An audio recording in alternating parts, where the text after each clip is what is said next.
everyone, it's Beltina, and I'm here to share another great win for our family. Wow. Okay. I already know that some families like ours has some challenges with their kiddos asking one question multiple times. And I mean like 20 times over and over and over, even though we give them an answer. So I want to share how we accomplished helping our daughter no longer do that. First, I want to share with you our first approach because I know some parents do this as well. So I don't feel bad about myself. Our first approach was just to reason with our kid. And we should have known better by that because our kiddos are different. They think differently, they process information differently, and telling them, hey, you already asked that question. Hey, do you understand? Um, hey, only ask once. You only gotta ask once. Then we go to revert to bribing or empty threats, as I called them. If you ask again, you're not going to have X, Y, and Z. Or if you ask again, we're not going to go X, Y to X, Y, and Z. And that doesn't work. It doesn't because it's been 2 years for us that we've been working with this challenge. And when I think about it, it's like, what am I actually saying, communicating to my daughter when I say, hey, you should be listening, or you already asked, you already know the answer. What obviously it means nothing to her because she's not changing the behavior of how she asks questions.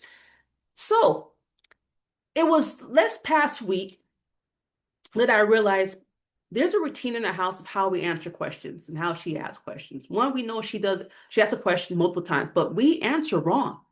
We're actually reacting and not responding to her. And what I mean by that is that she comes to us, she loves on us, she kisses us, she asks for something, we say no. She comes to us, she loves on us, she asks a question, and then we say yes. After the fifth time, we're like, okay, just go ahead, just go. We're losing this battle. But then one day, this past week actually, she came to us, well, she came to me and did the same thing. And I'm like, why isn't she crying or something when I say no? And it was like the Lord spoke to my heart. Because you have a routine of just giving in after 4 or 5 times. She knows a routine now. Jeez, I'm like, oh, how can I change this? Because for her to have this routine, she has an understanding of what she has an expectation of my response. She has an understanding of what she's saying and what my response is going to be. And she's determined. So if she keeps coming back to the same question, eventually she's going to get it because she's building her endurance of how long she can wait until she gets it. But once I figured that out, I drew a line in the sand. I'm like, okay, this is going to change. I'm going to have to change how I respond to her. And I was doing some research on how to communicate, with tangible things. I didn't want to give her a token board. I mean, tangible as in how do I respond in a way that she sees what I'm saying? In other words, I had to learn how to talk in pictures. I had to learn how to talk in a way to where when she hears my response, she has an image of what I'm saying, or she has an experience of what I'm saying, and she can be taken out of that tunnel vision. We can like break that tunnel vision and get her to just break up the sentence into pictures and then have understanding of it and then accept the response that we have. And that's exactly what we did. When I Googled tangibility gifts, that's what I did. Tangible conversations came up. I'm like, oh, that's interesting. Tangible conversations. I'm reading this definition for you. A tangible conversation are discussions that are led to concrete or that lead to concrete, actionable results. Let me read that again.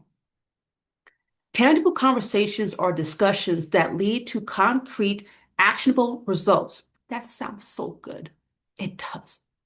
It's a process of transitioning verbal conversations into physical objects to facilitate communications, and I add in understanding. because my kid understands pictures. She loves visualizing things. She loves to see pictures to help her understand. I mean, I use pictures all the time and videos all the time to help her learn through in school. Why not use that to teach her how to have a conversation or to ask a question appropriately. So here's the kicker. My daughter came to me, she wanted a muffin. And I was like, you know what? I'm gonna try this out. You can have a muffin. You can have a muffin at after dinner, at 6 o'clock. That's when you can have a muffin. Yes, I will make a muffin for you. You can have it after dinner at 6 p.m. So two tangible things, a clock and a dinner table, okay? And the muffin. But I gave a consequence, and I wrote this on a card so that I wouldn't change how I'm saying it. I'm saying it one way each time, and she could understand it as I explain it lovingly to her each time. So I wrote it on an index card, and I wrote the consequence. However, if you ask before I make the muffins for a muffin, you cannot have one tonight, but you may have one tomorrow. And we read it to her. I read it to her 3 times and helped her understand. Lo and behold, I know it was a new thing that we're trying. I knew she wasn't going to achieve it because it's new.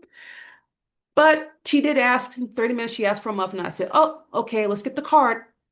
And I used the card to read to her again and show her the consequences. So because you asked before I made the muffins, we're not going to have a muffin tonight. You're going to have a muffin tomorrow. Well, no, and she had a response to that. Before when I said no, she didn't. Okay, I'll come back. But she had a response to the card. She's like, no, no, no. And so I knew she understood.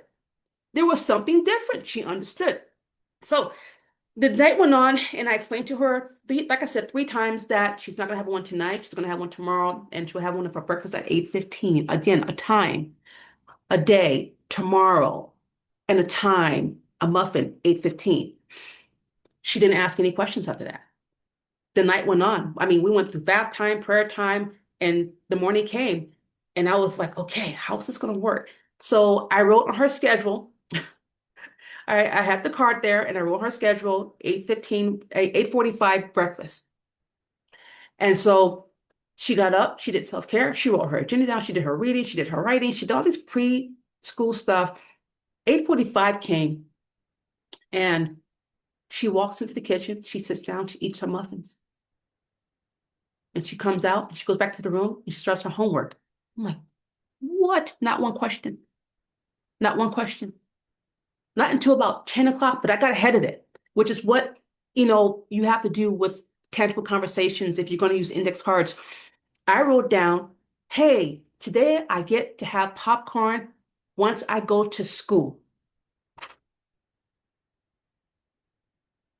On the bottom is the consequence. If I ask for popcorn, no, I wrote, since I know when I'm going to have popcorn, I don't have to ask again, only once. So around 10:30 came, she said popcorn. I go, oh, go to your popcorn machine and read the note that I wrote you. And she comes back and she put the card. I'm like, oh, hi, okay. She goes, popcorn at school? Don't ask again. Only once. I'm holding myself together right now because I don't want to blow the moment. And I said, yes, yes. When? She goes, at school. Okay, okay. And don't ask again. And I'm like, oh yeah, don't ask again. She puts the card down, she walks away. And I kid you not, we went through the whole school day without her asking for popcorn. That's a miracle. That's a miracle in itself. We got to school. I told her tech, hey, she earned popcorn. I'm not going to make a big fuss about it right now. I'll tell you later what we're doing, but just go with the flow. And it turned out she had a great day. And when she came home, I got ahead of her. I knew she was going to ask for popcorn again. I wrote a note on the index card and said, hey, tomorrow I can have popcorn after speech. But if I ask before then, I can't have popcorn until tomorrow. She came home, she read the card on the popcorn station. She walked away. She did not ask. She didn't ask. And I'm like, okay, is this just like a fluke? Is this really happening? It was really happening. She didn't ask for popcorn the entire night. The note stayed there next to the popcorn machine for the next morning, and she didn't ask. Not once. We finished speech. She went in. She got her popcorn bag. We were packing her lunch. She put it in her lunch pail, and she went to school. She didn't ask for popcorn. Now, look, I don't know. Maybe it's just, okay, she's just over asking the questions multiple times, but I don't think so. I think she actually understands this. I'm writing textual cards that helps her understand. I'm not just telling her, hey, you have to understand. Hey, stop asking again. Hey, you know what? Only ask once. Those didn't mean anything to her. But having her have a time or a place or something that she can imagine or she totally understands, help her understand my answer and that she doesn't have to ask me again.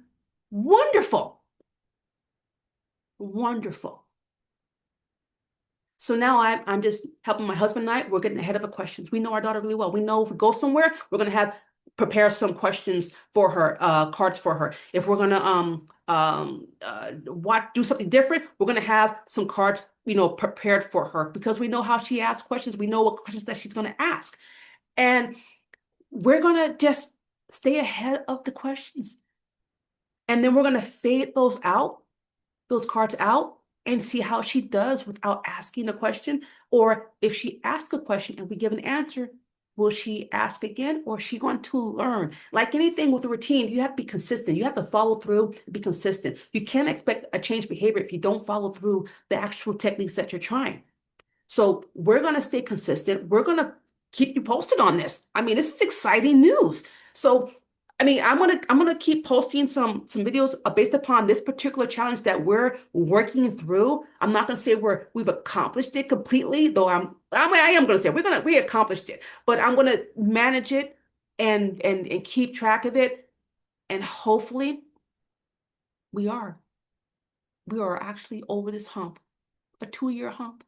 So hey, I hope this helps you. Look up Tangible Conversations, get some index cards and start writing some questions out ahead of the time and ask questions that make sense. Because apparently or respond in a way that makes sense. We were not responding the correct way. So I hope this helped you out. I look forward to giving you guys an update on this, but let me know if you're going to try it. If you tried it, give me some feedback on how it responded to you. Hey, it may not work specifically for you, but you could take something from it. It's like token boards.